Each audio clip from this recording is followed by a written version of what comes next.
আসসালামু আলাইকুম, স্বাগত বাংলাদেশের সংবাদে। আপনাদের সাথে আছি সাদাত শাকির। শুরুতে বিআরবি কেবল সংবাদ শিরোনাম। মুক্তিযোদ্ধা নয়, মোশতাকের মূল শক্তি ছিল জিয়া। সংসদ ভবন এলাকার কবরে তার লাশও নেই, সেখানে শ্রদ্ধার নাটক করে বিএনপি, বলেছেন প্রধানমন্ত্রী। প্রধানমন্ত্রীর বক্তব্য হাস্যকর। স্বাধীনতার ঘোষক জিয়াউর রহমানের জনপ্রিয়তার প্রতিহিংসায় ভুগছে সরকার, বলেছেন মির্জা ফখরুল।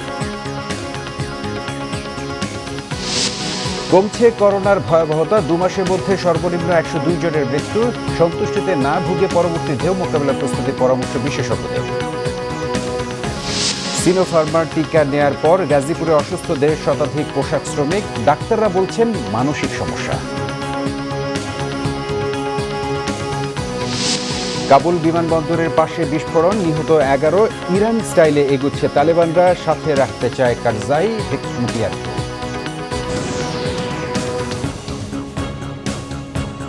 দেখছিলেন বিআরবি কেবল সংবাদ শিরোনাম। এবার বিস্তারিত। প্রধানমন্ত্রী শেখ হাসিনা বলেছেন, জিয়াউর রহমান কখনোই বাংলাদেশের অস্তিত্ব আর স্বাধীনতায় বিশ্বাসী ছিলেন না। তিনি রণাঙ্গনে সরাসরি কখনো যুদ্ধ করেননি। জাতীয় শোক দিবস উপলক্ষে এক আলোচনায় প্রধানমন্ত্রী বলেন, চন্দ্রিমা উদ্যানে জিয়ার কবর নেই, এটা বেগম জিয়া ও তারেক রহমানও জানে, অথচ এ কবরে শ্রদ্ধা জানানোর নামে বিএনপির নেতাকর্মীরা নাটক করে। বাংলাদেশকে ব্যর্থ রাষ্ট্র প্রমাণের জন্য ক্ষমতায় থাকতে জিয়া, এরশাদ, বেগম জিয়া সবসময় চেষ্টা করেছেন বলে মন্তব্য করেন প্রধানমন্ত্রী। বৃহস্পতিবার বঙ্গবন্ধু এভিনিউ দলের কেন্দ্রীয় কার্যালয়ে জাতীয় শোক দিবস উপলক্ষে আলোচনা সভার আয়োজন করে ঢাকা মহানগর উত্তর ও দক্ষিণ আওয়ামী লীগ। সভায় গণভবন থেকে ভার্চুয়ালি যোগ দেন আওয়ামী লীগ সভাপতি প্রধানমন্ত্রী শেখ হাসিনা। 15 আগস্টের স্মৃতিচারণে হত্যাকাণ্ডের সাথে জেনারেল জিয়ার সম্পৃক্ততা তুলে ধরেন প্রধানমন্ত্রী। মুক্তিযুদ্ধে জিয়ার ভূমিকা নিয়েও প্রশ্ন তোলেন শেখ হাসিনা। কিন্তু সে কখনো বাংলাদেশের অস্তিত্বে বিশ্বাস করতো না, স্বাধীনতা বিশ্বাস করতো না। কারণ জিয়াউর রহমান পাকিস্তানি হানাদার বাহিনীর একজন হিসেবে পাকিস্তান থেকে যে সমস্ত অস্ত্র প্রেরণ করা হয়েছিল সোয়াত জাহাজে, সেই জাহাজ থেকে অস্ত্র খালাস করতে যাচ্ছিল। তো জিয়াউর রহমানকে যখন ধরে আনা হলো এবং কালুঘাট বেতার কেন্দ্র থেকে ট্রান্সমিশন অফিস সেখান থেকে তাকে দিয়েই কিন্তু ঘোষণাটা পাঠ করানো হলো। প্রথম দিকে কিন্তু অনেক আপত্তি ছিল, যাক তাকে দিয়ে পাঠ করানো হলো। তো সেইভাবেই জিয়াউর রহমানের মুক্তিযুদ্ধে অংশগ্রহণ, এবং এ কথাটা সত্যি যে জিয়াউর রহমান যে কোনো ফিল্ডে কোথাও যুদ্ধ করেছে এরকম ইতিহাস কিন্তু শোনা যায় না। আমাদের অনেক মুক্তিযোদ্ধারা আহত হয়েছে, বিভিন্ন ফিল্ডে যুদ্ধ করেছে, কিন্তু তার কিন্তু সেরকম ধরনের কোনো ইতিহাস নাই।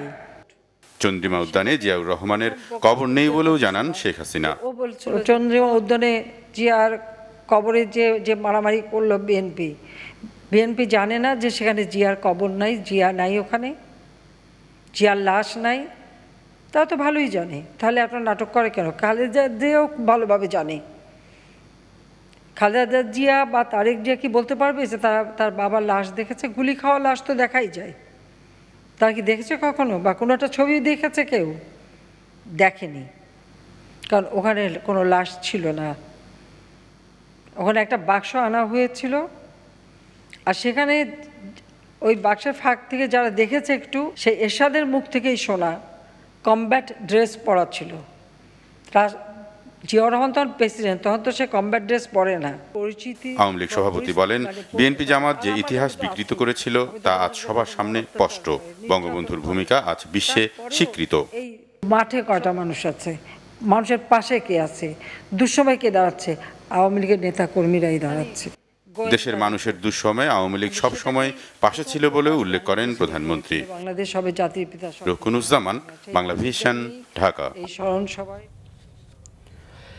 এদিকে বিএনপির প্রতিষ্ঠাতা জিয়াউর রহমানকে নিয়ে প্রধানমন্ত্রীর বক্তব্যকে হাস্যকর বলে অভিহিত করেছেন বিএনপি মহাসচিব মির্জা ফখরুল ইসলাম আলমগীর। তিনি বলেন, এ বক্তব্যে প্রমাণিত হয় একজন স্বাধীনতার ঘোষকের প্রতি তার এ বক্তব্য কতটা বিদ্বেষপূর্ণ। বিএনপি আয়োজিত ইতিহাস কথা কয় শীর্ষক ওয়েবিনারে তিনি কথা বলেন। আওয়ামী লীগের সভানেত্রী তিনি আজকেও আবার বিষোদ্গার করেছেন আমাদের স্বাধীনতার ঘোষক শহীদ প্রেসিডেন্ট জিয়াউর রহমান বীর উত্তমের বিরুদ্ধে। তিনি তার মাজার সম্পর্কেও কথা বলেছেন, তার 71 সালের যুদ্ধের ভূমিকা নিয়েও কথা বলেছেন। এটা একটা হাস্যকর একটা বক্তব্য তিনি রেখেছেন, এবং এই বক্তব্যগুলো থেকেই প্রমাণিত হয় যে এরা কতটা প্রতিহিংসা পরায়ণ, যে তারা যে স্বাধীনতার যিনি ঘোষণা দিলেন তার ন্যূনতম যে স্বীকৃতি, সেই স্বীকৃতিকেও তারা দিতে নারাজ। আজকে কথায় ঐতিহাসিকভাবে সত্য, এটা দিবালোকের মতো সত্য যে শহীদ প্রেসিডেন্ট জিয়াউর রহমান তিনি রণাঙ্গনে থেকেই যুদ্ধ করেছেন, রণাঙ্গনে থেকেই যুদ্ধ পরিচালনা করেছেন। এটা ইতিহাসের মতো, এটা দিবালোকের মতো সত্য যে আজকে শহীদ প্রেসিডেন্ট জিয়াউর রহমান যেদিন শাহাদাত বরণ করেন, সেদিন এই দেশের লক্ষ লক্ষ মানুষ সেদিন তার জন্য কেঁদেছিল, এবং মানিক মিয়া এভিনিউতে সেই লক্ষ লক্ষ মানুষের জানাজার মধ্যে দিয়ে তিনি যে কত জনপ্রিয় নেতা ছিলেন সেটা প্রমাণিত হয়েছিল। এদিকে সংসদ ভবন এলাকা থেকে জিয়ার কবর সহ সকল স্থাপনা সরিয়ে নিতে স্পিকারের কাছে আবেদন করা হয়েছে বলে জানিয়েছেন মুক্তিযুদ্ধ বিষয়ক মন্ত্রী আকম মোজাম্মেল হক। দ্রুত সময়ের মধ্যে সংসদ ভবনকে মূল নকশায় ফিরিয়ে আনা হবে বলে আশাবাদী তিনি। বৃহস্পতিবার দুপুরে গাজীপুর সদর উপজেলা আওয়ামী লীগের উদ্যোগে জাতীয় শোক দিবসের আলোচনায় বক্তব্য শেষে সাংবাদিকদের তিনি কথা জানান। যেমনি মূল নকশা ছিল সেই অনুযায়ী সংসদ চত্বর থাকবে। এখানে জিয়াউর রহমান সহ আরও অনেক অবাঞ্ছিত ব্যক্তির কবর আশেপাশে আছে, সেগুলো থাকতে পারে না। যে সমস্ত স্থাপনা আছে তাও থাকতে পারে না। জিয়ার কবরের লাশ সেখানে দিয়েছে, এটা মিথ্যা কথা। সেখানে কোনো লাশ নাই, থাকলে ডিএনএ টেস্ট করে প্রমাণ করুক সেখানে অন্য কিছুর লাশ সেখানে দেওয়া হয়েছে। বিএনপির মহাসচিব মির্জা ফখরুল ইসলাম আলমগীরের অভিযোগ, টিকা নিয়ে তেলেসমাতি করছে সরকার, মানুষের জীবনকে জিম্মি করে ক্ষমতাসীনরা টিকা নিয়ে ব্যবসা করছে বলেও মন্তব্য করেন তিনি বলেন, গণটিকার কথা বলে গণসংক্রমণ ঘটিয়েছে সরকার। রাজধানীর খিলগাঁও, সবুজবাগ ও মুগদা থানা নিয়ে গঠিত ঢাকা ৯ আসনে করোনা আক্রান্তদের জন্য হেল্প সেল খোলা হয়েছে। জাতীয়তাবাদী দল বিএনপির এই উদ্যোগের উদ্বোধন করেন দলের মহাসচিব মির্জা ফখরুল ইসলাম আলমগীর। করোনা মোকাবেলায় সবাইকে একযোগে কাজ করার আহ্বান জানান বিএনপির স্থায়ী কমিটির সদস্য মির্জা আব্বাস। সরকারের টিকা কার্যক্রমের সমালোচনা করেন তিনি। বিশেষ ব্যক্তিদের সুবিধা দেওয়ার কথা ছিল, সেই বিশেষ ব্যক্তিদের সুবিধা দিতে না পেরে অতঃপর দেরি হয়ে গেছে। সে বিশেষ ব্যক্তির কোনো খবর নাই, আমাদের সেই ওষুধেরও খবর নাই, কিন্তু আমাদের ওষুধ অ্যাডভান্স দেওয়া আছে। আমরা ভারতকে সব দিয়েছি, করিডোর দিয়েছি, ট্রানজিট দিয়েছি, পোর্ট দিয়েছি, কিন্তু ভারত আমাদের টিকা দিল না। মির্জা ফখরুল ইসলাম আলমগীর অভিযোগ করেন, করোনা সংক্রমণের পাশাপাশি সরকারি নির্যাতন অব্যাহত রয়েছে। গুম, হত্যা, নির্যাতনের অভিযোগ করেন তিনি। বলেন, দেশে আজ কর্তৃত্ববাদী শাসন চলছে। আজকে টিকা দেওয়ার নাম করে তারা রাজনীতি করার চেষ্টা করেছে। গণটিকার কথা বলে তারা গণসংক্রমণ বাড়িয়েছে। টিকা ঠিক মতো দিতে পারে নাই, এবং এই যে টিকা বাজারে বিক্রি হচ্ছে, ধরা পড়েছে, অ্যারেস্ট হয়েছে, রক্ষী বাহিনী ধরে, আপনার কি র্যাব ধরে নিয়ে গেছে। এটা বাস্তবতা, পত্রিকাতেই দেখতে পাচ্ছি। This are facts. অবস্থার পরিবর্তনে তরুণ যুবকদের রাস্তায় নামতে হবে বলে মনে করেন মির্জা ফখরুল। তিনি বলেন, আন্দোলনের মাধ্যমে দল নিরপেক্ষ সরকারের অধীনে নির্বাচন দিতে বাধ্য করতে হবে। সিকান্দার রেমান, বাংলাভিশন, ঢাকা। তথ্য ও সম্প্রচার মন্ত্রী ডক্টর হাসান মাহমুদ বলেছেন, বিএনপি মহাসচিব মির্জা ফখরুল ইসলাম আলমগীরের ইদানিংকালে বক্তব্য শুনে মনে হয় তার চিকিৎসা প্রয়োজন। ফখরুল ইসলাম আলমগীরের মানসিক চিকিৎসার ব্যবস্থা নিতে বিএনপিপন্থী চিকিৎসকদের সংগঠন ডক্টরস অ্যাসোসিয়েশন অব বাংলাদেশ ড্যাব নেতাদের আহ্বান জানান তিনি। জাতীয় প্রেস ক্লাবে বঙ্গবন্ধু সাংস্কৃতিক জোট আয়োজিত 15 আগস্টের আলোচনা অনুষ্ঠানে প্রধান অতিথির বক্তব্যে তিনি এসব কথা বলেন। ডক্টর হাসান মাহমুদ আরও বলেন, তালেবানদের কাবুল দখলে বাংলাদেশে যারা উল্লসিত, তারা এই দেশের উন্নয়ন ও অগ্রযাত্রা সহ্য করতে পারছে না। বিএনপি এবং স্বাধীনতা বিরোধী শক্তির মানসিকতায় পশ্চাৎপদতা বিরাজ করছে বলেও মন্তব্য করেন ডক্টর হাসান মাহমুদ। মুক্তিযুদ্ধে বিএনপির প্রতিষ্ঠাতা জিয়াউর রহমানের ভূমিকার সমালোচনাও করেন তিনি। ভুয়া মুক্তিযোদ্ধাদের সমাবেশে গিয়ে মুক্তিযোদ্ধাদের নাকি একটা সমাবেশ করেছে, খবর নিলে জানা যাবে ওখানে হাতে গোনা 2-1 হয়তো মুক্তিযোদ্ধা ছিল, আর বেশিরভাগ ভুয়া মুক্তিযোদ্ধা অথবা মুক্তিযোদ্ধা নয়। তাদেরকে নিয়ে সমাবেশ করে মির্জা ফখরুল যে বক্তব্য দিয়েছে, এতে আমার তার মানসিক সুস্থতা নিয়ে আমার মনে প্রশ্ন দেখা দিয়েছে। এটা ড্যাবের নেতারা, ডাক্তাররা পরীক্ষা করে দেখতে পারেন। করোনায় আক্রান্ত হয়ে দেশে একদিনে আরও 102 জনের মৃত্যু হয়েছে। গত 2 মাসে করোনায় এটি সর্বনিম্ন মৃত্যুর সংখ্যা। এছাড়া দেশে নতুন করোনা রোগী শনাক্ত হয়েছে 4,698 জন। বিশেষজ্ঞরা বলছেন, আক্রান্ত মৃত্যুর সংখ্যা কমের দিকে থাকলেও করোনা নিয়ন্ত্রণে স্বাস্থ্যবিধি মেনে চলতে হবে। একই সঙ্গে পরবর্তী ঢেউ মোকাবেলায় প্রস্তুতি নিতে হবে। করোনায় আক্রান্ত হয়ে গেল 2 মাসের মধ্যে দেশের সবচেয়ে কম মৃত্যু হয়েছে বৃহস্পতিবার। স্বাস্থ্য অধিদপ্তরের প্রেস বিজ্ঞপ্তিতে জানানো হয়েছে, 24 ঘন্টায় কোভিড-19 দেশে মৃত্যু হয়েছে 102 জনের। এ নিয়ে দেশে মোট মৃত্যুর সংখ্যা দাঁড়িয়েছে 25,729 জনে। স্বাস্থ্য অধিদপ্তরের তথ্য অনুযায়ী 34,111 জনের নমুনা পরীক্ষায় নতুন শনাক্তের সংখ্যা 4,698 জন। আর দেশে এ পর্যন্ত মোট শনাক্তের সংখ্যা দাঁড়িয়েছে 14,82,628 জন। অন্যদিকে গত একদিনে সুস্থ হয়েছেন 8,314 জন। গত 24 ঘন্টায় সবচেয়ে বেশি 37 জনের মৃত্যু হয়েছে ঢাকা বিভাগে, চট্টগ্রামে 24 জন। পরীক্ষা বিবেচনায় শনাক্তের হার 13.77, সুস্থতার হার 94.028 এবং মৃত্যুর হার 1.74%। যেহেতু সংক্রমণ কমে আসতেছে, অবধারিতভাবে মৃত্যু কমে আসতেছে, কারণ আমাদের মৃত্যু একটা নির্দিষ্ট সংখ্যায় আক্রান্তদের মধ্যে হয়, আমরা জানি। তো সুতরাং সামনের দিনগুলোতে হয়তো সংক্রমণ আরো একটু কমবে, মৃত্যুর সংখ্যা আরো একটু কমবে। বিশেষজ্ঞরা বলছেন, করোনার কেন্দ্র এশিয়া থেকে সরে যাওয়ায় কিছুটা স্বস্তি মিলেছে। তবে সংক্রমণ নিয়ন্ত্রণ এবং পরবর্তী ধাক্কা সামাল দিতে এখনই পরিকল্পনা নিতে হবে। সংক্রমণের এই নিম্নগামিতাটা মানে চলমান থাকবে কিনা সেটা একটা বিষয়। সেটা হলো এই যে আমাদের 11 তারিখ থেকে যে লকডাউন উঠিয়ে দেওয়া হয়েছে, তারপরে ধরতে গেলে আমাদের প্রতিরোধমূলক কোনো আর কিছু নেই আমাদের হাতে।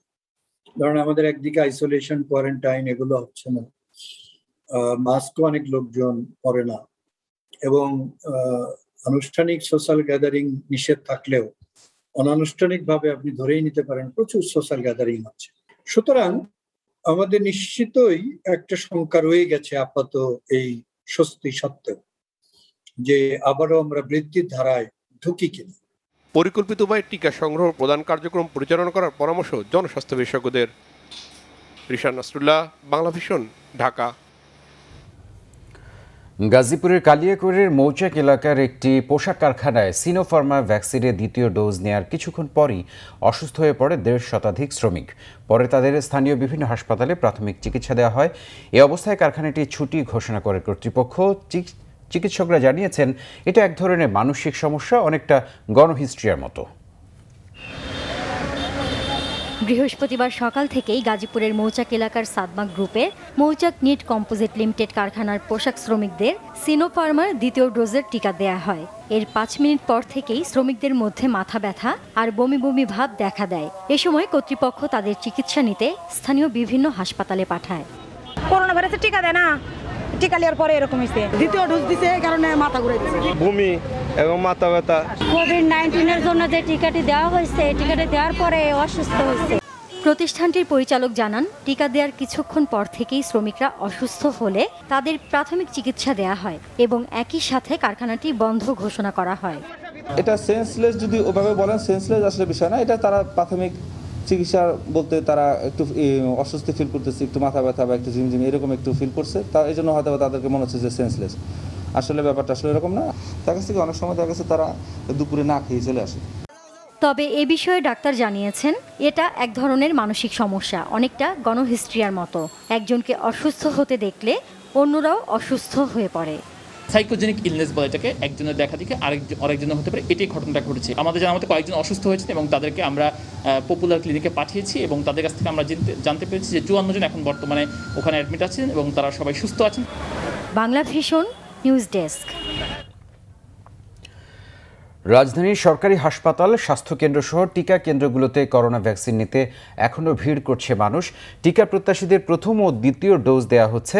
দীর্ঘ লাইনে কিছুটা ভোগান্তি পোহাতে হলেও ভ্যাকসিন পেয়ে খুশি সবাই। রাজধানীর মগবাজার নগর মাতৃসদন সরকারি বড় হাসপাতালগুলোর মতো করোনা ভ্যাকসিনের জন্য নির্ধারিত এই কেন্দ্রেও সকাল থেকে টিকা প্রত্যাশীদের ভিড়। নারী পুরুষের জন্য আলাদা দীর্ঘ লাইন। ভ্যাকসিনের প্রথম ডোজ নেয়াদের পাশাপাশি দ্বিতীয় ডোজ প্রত্যাশীরাও দাঁড়ান লাইনে। জানান, নিবন্ধনের পর SMS পেয়ে ভ্যাকসিন নিতে কেন্দ্রে এসেছেন। আসছি 8টায়, এখন তো প্রায় 9:30 মনে হয় বাজে গেল। টেনশন হচ্ছিল আসছে না কেন, কারণ গত মাসে 8 তারিখ করেছি, অনেক দিন হয়ে গেছে। প্রতিদিন সকাল 9টা থেকে বেলা 2:30 পর্যন্ত সিনোফার্ম মডার্না কোম্পানির প্রায় 700 ডোজ করোনা ভ্যাকসিন দেওয়া হয় এই কেন্দ্রে। দ্বিতীয় ডোজ মডার্না দিছি, প্রথম ডোজ সিনোফার্ম মানে ডেভিসের দিছি। প্রথম তো হইছে আপনার হাই লেভেলের মানুষগুলো আসছে, এখন হাই লেভেল প্লাস মিডল সবাই আসতেছে। টিকা কেন্দ্রের পরিসর ছোট, লাইনে ভোগান্তি, ভ্যাকসিন গ্রহণের সময় সামান্য ব্যথা, এসবের পরও টিকা পেয়ে সন্তোষ প্রকাশ করেন বেশিরভাগ মানুষ। আলহামদুলিল্লাহ, প্রথম ডোজ দিলাম, মানে খুব ভালো লাগছে। টিকাটা তো দিতেই হবে, কারণ না বাঁচতে হলে দিতে হবে, সাবধান থাকতেই হবে। আলহামদুলিল্লাহ, নিজের কাছে একটু সিকিউর মনে হচ্ছে যে চলার পথে অ্যাটলিস্ট এতটুকু ভাবো যে আমি ভ্যাকসিনেট। বঙ্গবন্ধু শেখ মুজিব মেডিকেল বিশ্ববিদ্যালয়ের টিকা কেন্দ্রে গত কয়েকদিনের তুলনায় বৃহস্পতিবার ভিড় কিছুটা কম ছিল। নিবন্ধন কার্ড দেখিয়ে খুব সহজে টিকা নিতে পেরে খুশি সবাই। হ্যাঁ, ভালো লাগছে, রিল্যাক্স লাগছে অনেক। দুইটা ডোজ নিলাম, খুব easily comfortably second dose complete করতে পেরেছি। কোনো সমস্যা হয়নি, এসেই দিতে পারছি। সাধারণ মানুষের পাশাপাশি প্রবাসীরাও হাসপাতাল থেকে টিকা নিচ্ছেন। সৈকত সাদিক, বাংলা ভিশন, ঢাকা। ঢাকা মহানগর দায়রা জজ আদালতে চিত্রনায়িকা পরিমণির জামিন শুনানি 21 দিন পিছিয়ে কেন তারিখ দেয়া হলো তা জানতে চেয়ে রুল জারি করেছে হাইকোর্ট। বৃহস্পতিবার বিচারপতি মোস্তফা জামান ইসলাম ও বিচারপতি KM জাহিদ সরওয়ার কাজলের হাইকোর্ট বেঞ্চে এ রুল জারি করা হয়। সেই সাথে মাদক মামলায় পরিমণির জামিন আবেদন 2 দিনের মধ্যে নিষ্পত্তি করতে কেন নির্দেশনা দেওয়া হবে না তাও জানতে চাওয়া হয়েছে রুলে। 1 সেপ্টেম্বরের পরবর্তী তারিখ নির্ধারণ করেছেন আদালত। গত 22 আগস্ট ঢাকা মহানগর দায়রা জজ KM ইমরুল কায়েসের আদালতে পরিমণির জামিন আবেদন করেন তার আইনজীবীরা। জামিন শুনানির জন্য 13 সেপ্টেম্বর দিন ধার্য করেন আদালত। ওই আদেশ চ্যালেঞ্জ করে এবং সময় এগিয়ে দিতে হাইকোর্টে আবেদন করেন। পাশাপাশি তার জামিনেরও আবেদন করা হয়। 21 তারিখের আদেশ কেন স্যাটিসফাইড হবে না এবং আমাদের যে বেল অ্যাপ্লিকেশন আছে ওনার কোর্টে সেটা কেন 2 দিনের মধ্যে নিষ্পত্তি করা হবে না তৎমর্মে রুল ইস্যু করেন। এই রুলটার কমিউনিকেট করার জন্য ডেপুটি অ্যাটর্নি জেনারেল এবং অ্যাসিস্ট্যান্ট অ্যাটর্নি জেনারেল ওনাদের দুজনকেই 24 ঘন্টার মধ্যে কমিউনিকেট করার কথা বিজ্ঞ আদালত মাননীয় বিচারপতি মহোদয় নির্দেশ দেন। পরিমণির পক্ষে আমাদেরকেও এই রুল জারির জন্য স্পেশাল মেসেঞ্জারের ব্যবস্থা নির্দেশ দেন। এই রুলটা 1/9/2021 তারিখে মাননীয় বিচারপতি এই দ্বৈত বেঞ্চ এটাকে আমরা ফিক্স করে দিয়েছেন শুনানির জন্য। বাংলাদেশি মার্কিন নাগরিক বাবা ইমরান শরীফ ও জাপানি মা নাকানো এরিকো দুজনই তাদের শিশু সন্তানদের ফিরে পেতে চান। জাপানি মা বিষয়টির সমঝোতাও চান। এদিকে উচ্চ আদালত বলছে সন্তানদের ব্যাপারে বাবা মা একমত হলে তাদের ভিকটিম সাপোর্ট সেন্টার থেকে হোটেলে রাখার নির্দেশনা দেওয়া হবে। জাপানি চিকিৎসক নাকানো এরিকো তার সন্তানদের ফিরে পেতে গত 19 আগস্ট উচ্চ আদালতে দ্বারস্থ হন। অভিযোগ করেন জাপান থেকে মিথ্যা তথ্য দিয়ে সন্তানদের বাংলাদেশে নিয়ে এসেছেন বাবা ইমরান শরীফ। এমন অভিযোগের পর গত 23 আগস্ট ইমরান শরীফের জিম্মা থেকে 2 শিশু সন্তানকে তেজগাঁওয়ের ভিকটিম সাপোর্ট সেন্টারে রাখার নির্দেশ দিয়েছিল হাইকোর্ট। সন্তানদের সঙ্গে সকালে মা আর বিকেলে বাবা দেখা করে সময় কাটাতে পারবেন এমন নির্দেশনাও দেয় উচ্চ আদালত। আদালতের নির্দেশনা অনুযায়ী তেজগাঁও ভিকটিম সাপোর্ট সেন্টারে সকালে সন্তানদের সঙ্গে দেখা করতে আসেন জাপানি মা নাকানো এরিকো। এই সময় তিনি জানান তার সন্তানরা এখানে ভালো আছেন। Actually, they didn't tell me anything yesterday, so I was not aware of it. I'm sorry because nobody told me, but today I realized, and then yes, I helped them to take shower together, and then they're happy. তার আইনজীবী জানান শিশু সন্তানদের কথা বিবেচনা করে আলোচনার মাধ্যমে বিষয়টির সমঝোতা চান তার মক্কেল।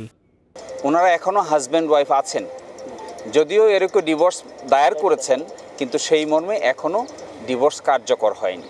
ফলে নানান ধরনের সমঝোতা করার সুযোগ আছে, কথা বলার সুযোগ আছে। বাচ্চাদের ভবিষ্যতেই মূল জিনিস। সন্তানদের সঙ্গে দেখা করে মা ভিকটিম সাপোর্ট সেন্টার থেকে বেরিয়ে গেলে এখানে আসেন বাবা ইমরান শরীফ। তিনি সাংবাদিকদের বলেন এই পরিবেশে তার সন্তানেরা ভালো নেই।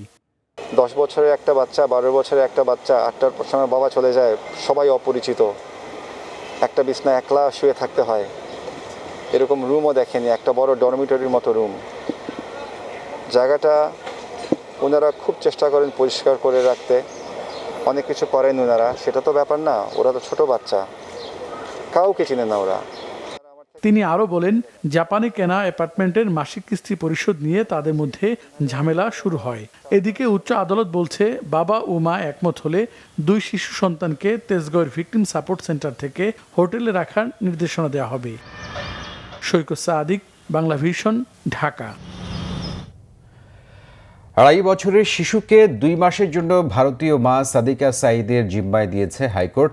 মা ও শিশু মানবাধিকার সংগঠন ফাউন্ডেশন ফর ল ডেভেলপমেন্টের ব্যবস্থাপনায় থাকবে তারা। বৃহস্পতিবার বিচারপতি এম এনায়েতুর রহিম এবং বিচারপতি মুস্তাফিজুর রহমানের হাইকোর্ট বেঞ্চ এই আদেশ দেন। তবে সেই শিশুর বাংলাদেশি বাবা সপ্তাহে 3 দিন সকাল 9টা থেকে বিকেল 6টা পর্যন্ত শিশুর সাথে দেখা ও সময় কাটাতে পারবেন। এই 2 মাস সাদিকা সাঈদের পাসপোর্ট গুলশান থানায় জমা রাখতে বলা হয়েছে। 2 মাস পর এই মামলায় পরবর্তী আদেশ দেবেন আদালত। এই 2 মাসের মধ্যে বাবা মা একটি সমঝোতায় পৌঁছবে বলে আশা করেন আদালত। বিয়ে সংক্রান্ত একটি ওয়েবসাইটের মাধ্যমে 2017 সালে ওই ভারতীয় নারীকে বিয়ে করেন শাহিনুর TIM নবী নামে এক বাংলাদেশি। সম্প্রতি তাদের বিচ্ছেদ হয়ে গেলে 2.5 বছরের শিশুপুত্র কার কাছে থাকবে তা নিয়ে আইনি লড়াই শুরু হলে 9 আগস্ট শিশু সন্তানসহ ভারতীয় নারীকে আদালতে হাজির হওয়ার নির্দেশ দেন আদালত। এদিকে পররাষ্ট্রমন্ত্রী ডক্টর AK আব্দুল মোমেন জানিয়েছেন, আফগানিস্তানে আটকে পড়া বাংলাদেশিদের সময় সুযোগ বুঝে দেশে ফিরিয়ে আনা হবে। সে দেশের পরিস্থিতি গভীরভাবে পর্যবেক্ষণ করা হচ্ছে। বৃহস্পতিবার বিকেলে তার সরকারি বাসভবনে দক্ষিণ সুদান ও দক্ষিণ আফ্রিকা সফর পরবর্তী সংবাদ সম্মেলন করেন পররাষ্ট্রমন্ত্রী। তিনি জানান, দক্ষিণ আফ্রিকায় বিভিন্ন সময়ে সন্ত্রাসীদের হাতে বাংলাদেশিদের আক্রান্ত হওয়ার ঘটনায় কিছু বাঙালিরও সম্পৃক্ততা আছে। তিনি জানান, ব্যবসা বাণিজ্যের বিপুল সম্ভাবনা থাকলেও আফ্রিকা অঞ্চলকে কোনো সরকারই ততটা গুরুত্ব দেয়নি। তাই সেখানকার বিভিন্ন দেশে অর্থনৈতিক সম্পর্ক আরও জোরদার করতে চায় পররাষ্ট্র মন্ত্রণালয়। যুক্তরাষ্ট্র থেকে আরও 60 লাখ ডোজ ফাইজারের টিকা শিগগিরই দেশে আসবে বলেও জানান AK আব্দুল মোমেন। আমি শুনলাম যে তারা মুসলমান লোক নিবে না। সাউথ আফ্রিকা আবার আইন কানুন মানে খুব বেশি এনফোর্স হয়। বাংলাদেশিরা সবাই টাকা তার ঘরে রাখে কিংবা দোকানে রাখে। বাঙালিরা জানে যে কোন লোকের অনেক টাকা আছে, তখন তারা ওই সাউথ আফ্রিকানরা বলে যে অমুকের কাছে আছে। মহামারীর কারণে বন্ধ থাকা শিক্ষা প্রতিষ্ঠানে চলমান ছুটি বাড়ল 11 সেপ্টেম্বর পর্যন্ত। শিক্ষামন্ত্রী ডাক্তার দীপু মনি জানিয়েছেন, 15 অক্টোবরের পর খোলা হবে বিশ্ববিদ্যালয়, অন্যান্য শিক্ষা প্রতিষ্ঠানও খুলে দেওয়া হবে ধাপে ধাপে। আন্তঃমন্ত্রণালয় বৈঠক শেষে এক বিজ্ঞপ্তিতে এই সিদ্ধান্ত জানিয়েছে শিক্ষা মন্ত্রণালয়। শিক্ষামন্ত্রী ডাক্তার দীপু মনির সভাপতিত্বে অনুষ্ঠিত ভার্চুয়াল বৈঠকে শিক্ষা মন্ত্রণালয়, প্রাথমিক ও গণশিক্ষা মন্ত্রণালয় সহ কারিগরি কমিটির সদস্যরা অংশ নেন। নতুন সিদ্ধান্ত অনুযায়ী 15 অক্টোবর থেকে স্বাস্থ্যবিধি মেনে খুলবে বিশ্ববিদ্যালয়। এজন্য কোনো বিশ্ববিদ্যালয়ের কতজন শিক্ষক শিক্ষার্থী এ পর্যন্ত টিকা নিয়েছেন সে তথ্য বিশ্ববিদ্যালয় মঞ্জুরি কমিশনে পাঠাতে হবে। দেশে করোনা শনাক্তের পর 17 মার্চ থেকে বন্ধ রয়েছে শিক্ষা প্রতিষ্ঠান। এরপর গত 17 মাসে ছুটি বাড়ানো হয়েছে 22 দফা। এর আগে 24 মে এবং 13 জুন শিক্ষা প্রতিষ্ঠান খুলে দেওয়ার ঘোষণা দিয়েও করোনা সংক্রমণ বেড়ে যাওয়ায় ছুটি বহাল রাখা হয়। এদিকে 1 সেপ্টেম্বর থেকে স্কুল খোলার অনুমতি না দিলে 5 সেপ্টেম্বর থেকে আমরণ অনশনে যাবার হুঁশিয়ারি দিয়েছে বাংলাদেশ কিন্ডারগার্টেন অ্যাসোসিয়েশন। বৃহস্পতিবার সকালে জাতীয় প্রেস ক্লাবের সামনে মানববন্ধনে অংশ নেন কিন্ডারগার্টেন শিক্ষকরা। এ সময় লিখিত বক্তব্য পড়ে শোনেন সংগঠনটির মহাসচিব GM জাহাঙ্গীর কবির রানা। তিনি বলেন, প্রাথমিক শিক্ষা সমাপনী পরীক্ষায় সরকারি প্রাইমারি স্কুলের চেয়ে কিন্ডারগার্টেন স্কুলগুলো তুলনামূলক ভালো ফলাফল করে আসছে, কিন্তু গত 18 মাসে করোনা মহামারীতে এসব স্কুল বন্ধ থাকায় বেতনহীন মানবেতর জীবনযাপন করছেন শিক্ষকরা। দেশের গণপরিবহন, লঞ্চ, স্টিমার, দোকানপাট, হাট বাজার, অফিস আদালত সহ সবকিছু উন্মুক্ত থাকলেও বন্ধ রয়েছে কেবল শিক্ষা প্রতিষ্ঠান। এতে দেশে লাখ লাখ শিক্ষার্থীর ভবিষ্যৎ অনিশ্চয়তার মুখে পড়েছে। অন্যদিকে স্কুল বন্ধ থাকায় পেশা পরিবর্তন করে দিনমজুর বা ফুটপাতে ব্যবসা করছেন কিন্ডারগার্টেনের শিক্ষকরা। তাই স্কুল খুলে দিলে এসব শিক্ষকের আয়ের পথ খুলবে বলেও আশা করেন বক্তারা। করোনার মধ্যেই আগামী সেপ্টেম্বর থেকে ডিসেম্বর পর্যন্ত সারা দেশে স্থানীয় সরকার নির্বাচন করতে চায় কমিশন। এজন্য প্রয়োজনীয় প্রস্তুতিও নিচ্ছেন শিক্ষা প্রতিষ্ঠান সংশ্লিষ্ট কর্তা ব্যক্তিরা। তবে বিএনপি বলছে, করোনার মধ্যে নির্বাচনের চেয়ে মানুষের জীবনকেই অগ্রাধিকার দিতে হবে। এদিকে গত 1 বছরে দল পরিচালনায় 52 লাখ টাকা ঘাটতিতে ছিল বিএনপি। করোনার মধ্যে নির্বাচনের মতো জনসমাগমপূর্ণ যে কোনো আয়োজনের বিপক্ষে জনস্বাস্থ্য বিশেষজ্ঞরা। তবে সেপ্টেম্বর থেকে ডিসেম্বরে স্থানীয় সরকার ও স্থগিত হওয়া সংসদের শূন্য আসনগুলোর উপনির্বাচন করতে চায় নির্বাচন কমিশন। এর প্রস্তুতি হিসেবে শিক্ষা প্রতিষ্ঠানের কর্তা ব্যক্তিদের সাথে বৃহস্পতিবার প্রাথমিক বৈঠক করে কমিশন। পরে কমিশনের সিদ্ধান্ত সম্পর্কে জানান নির্বাচন কমিশন সচিব। যেহেতু আমরা ইলেকশন করব, জাস্ট এই বিষয়টি আমরা ওনাদেরকে ডেকেছি, ওনাদেরকে আমরা জানিয়ে দিয়েছি যে আমরা এই সময়ের মধ্যে ইলেকশনটি করব। আপনারাও আপনাদের যখন আপনাদের যেই পরীক্ষা নেওয়ার জন্য যেই সূচি আপনারা প্রণয়ন করবেন, এগুলো আপনারা মাথায় রাখবেন। আমরা আশা করছি ইনশাল্লাহ তৃতীয় ঢেউ আসবে না, যদি এসে যায় সেটি তখন দেখা যাবে। পাবলিক পরীক্ষা দুইটা এবং পাশাপাশি ইলেকশন সবগুলি আমাদের জরুরি ব্যাপার, সেটা যাতে কোইন্সাইড যাতে না হয়, একটার সাথে আরেকটা যাতে সাংঘর্ষিক না হয়, এই কারণে আমাদের একটা সমন্বয় সভা। তবে এ সময়ে নির্বাচনের বিপক্ষে বিএনপি। দলের আয় ব্যয় হিসাব জমা দিতে গিয়ে দলটির সাংগঠনিক সম্পাদক ইমরান সালেহ প্রিন্স বলেন, সরকারের আঙুলের ইশারায় চলা কমিশনের অধীনে কোনো নির্বাচনই সুষ্ঠু হবে না। এই নির্বাচন কমিশন আসলে একটি নিরপেক্ষ সুষ্ঠু নির্বাচন করতে সম্পূর্ণভাবে ব্যর্থ হয়েছে এবং তারা জনগণের প্রত্যাশা পূরণ করতে পারে নাই। দেশে যে করোনার ভয়াবহ পরিস্থিতি, কোনো সময় সংক্রমণের সংখ্যা বাড়ছে, কোনো সময় কমছে, মৃত্যুর হার বাড়ছে, মৃত্যুর হার কমছে, এরকম একটা কিন্তু অনিশ্চিত পরিস্থিতির মধ্যে দিয়ে যাচ্ছে। সেখানে সেপ্টেম্বর থেকে ডিসেম্বরের মধ্যে যে স্থানীয় সরকার নির্বাচন করার সরকারের যে পরিকল্পনা বা নির্বাচন কমিশনের যে পরিকল্পনা, আমি মনে করি সেটা একটা আকাশ কুসুম কল্পনা ছাড়া কিছুই নয়। নেতাকর্মী ও সদস্যদের চাঁদা, নির্বাচনের সময় মনোনয়নপত্র বিক্রি করে গত বছর 1,22,00,000 টাকা আয় করেছে বিএনপি। আর সভা সমাবেশ সহ বিভিন্ন খাতে খরচ করেছে 1,74,00,000 টাকা। আরিফুল হক, বাংলা ভিশন, ঢাকা। মা ছেলেকে অপহরণের মামলায় রংপুর সিআইডির 3 পুলিশ সদস্যের জামিন আবেদন নাকচ করেছেন আদালত। এদিকে এই মামলা তদন্তে দায়িত্ব পেয়েছে ডিবি পুলিশ। বৃহস্পতিবার বিকেলে সিনিয়র জুডিশিয়াল ম্যাজিস্ট্রেট আদালতের বিচারক শিশির কুমার বসু জামিন আবেদন নামঞ্জুর করে তাদের জেল হাজতে পাঠানোর আদেশ দেন। এর আগে কঠোর নিরাপত্তায় তাদের আদালতে আনা হয়। এদিকে মা ছেলেকে অপহরণ মামলা তদন্তের দায়িত্ব দেওয়া হয়েছে দিনাজপুর জেলা পুলিশের গোয়েন্দা শাখাকে। বুধবার রাতে আদালতে মামলার বাদীপক্ষের 4 জন ও আসামি ফসিউল আলম পলাশের জবানবন্দি নেওয়া হয়। পরে মামলাটি তদন্তের দায়িত্ব ডিবির কাছে হস্তান্তরের আদেশ দেয় আদালত। সোমবার রাতে চিরির বন্দর থানায় অপহরণের অভিযোগ করেন ঘটনার শিকার দুজনের একজন জাহাঙ্গীরের চাচা খলিলুর রহমান। পরে থানা পুলিশ অভিযোগটি আমলে নিয়ে স্থানীয় লোকজনের সহযোগিতায় অপহরণে জড়িত ব্যক্তিদের আটক করে।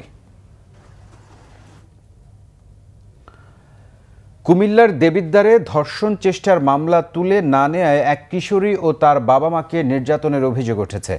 ঘটনাটি উপজেলার সুলতানপুর ইউনিয়নের কুটসাপ পূর্ব পাড়ায় 22 আগস্টের ঘটনা হলেও 26 আগস্ট দুপুরে নির্যাতনের ভিডিওটি সামাজিক যোগাযোগ মাধ্যমে ছড়িয়ে পড়ে। এ ঘটনায় বৃহস্পতিবার রাতে দেবিদ্বার থানায় মামলা করেন ভুক্তভোগী ওই কিশোরীর বাবা। আসামি করা হয়েছে কুটসাপ গ্রামের মোহাম্মদ নুরুল ইসলাম ও তার 2 ছেলে কাউসার আহমেদ, মোহাম্মদ হাসান এবং 2 ছেলের বউ আনিকা ও নার্গিস আক্তারকে।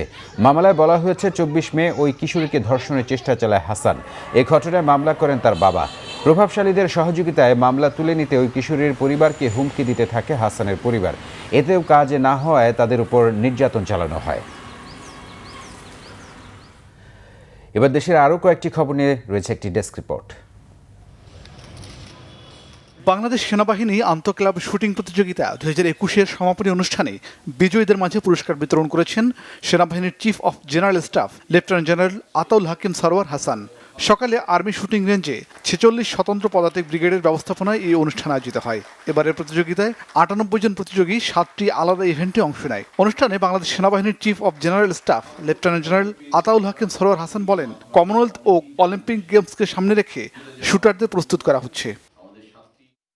প্রফেসর ডক্টর হারুন রশিদের লেখা From 1947 Partition to Bangladesh, Bangabandhu and state formation in perspective বইটির অনলাইন মোড়ক উন্মোচন হয়েছে আজ।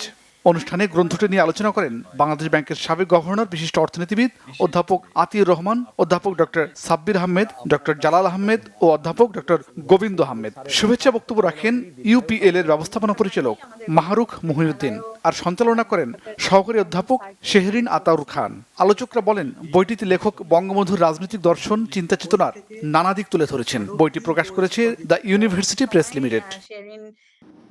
জাতীয় সংসদের বিরোধী দলীয় নেতা বেগম রওশন এরশাদের রোগমুক্তি কামনায় দোয়া মাহফিল করেছে জাতীয় মৎস্যজীবী পার্টি। রাজধানীর কাকরাইলে জাতীয় পার্টির কেন্দ্রীয় কার্যালয়ে আয়োজিত এই অনুষ্ঠানে উপস্থিত ছিলেন দলটির কো চেয়ারম্যান আবু হোসেন বাবলা, দলের নেতা জহিরুল ইসলাম জহির, আজহারুল ইসলাম সরকার, নুরুল আজহার শামীম, হারুন আর রশিদ, গোলাম মোহাম্মদ রাজু ও মীর শামসুল আলম লিপ্টন সহ সংগঠনের কেন্দ্রীয় নেতারা।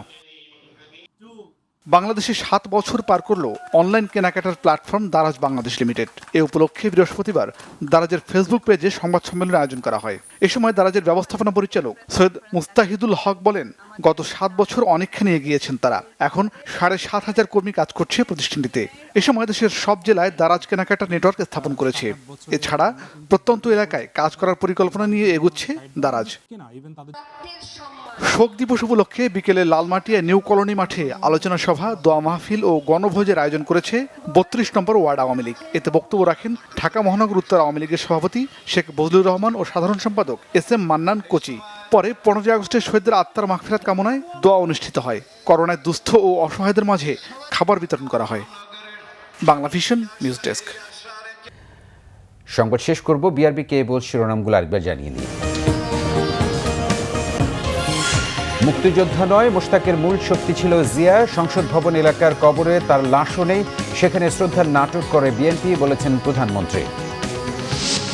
প্রধানমন্ত্রীর বক্তব্য হাস্যকর, স্বাধীনতার ঘোষক জিয়াউর রহমানের জনপ্রিয়তার প্রতিহিংসায় ভুগছে সরকার, বলেছেন মির্জা ফখরুল। কমছে করোনার ভয়াবহতা, 2 মাসের মধ্যে সর্বনিম্ন 102 জনের মৃত্যু। সন্তুষ্টিতে না ভুগে পরবর্তী ঢেউ মোকাবেলার প্রস্তুতি পরামর্শ বিশেষজ্ঞদের। সিনোফার্মের টিকা নেয়ার পর গাজীপুরে অসুস্থ 1.5 শতাধিক পোশাক শ্রমিক, ডাক্তাররা বলছেন মানসিক সমস্যা। কাবুল বিমানবন্দরের পাশে বিস্ফোরণ, নিহত 13। ইরান স্টাইলে এগোচ্ছে তালেবানরা, সাথে রাখতে চায় কারজাই হেকমতিয়ারকে।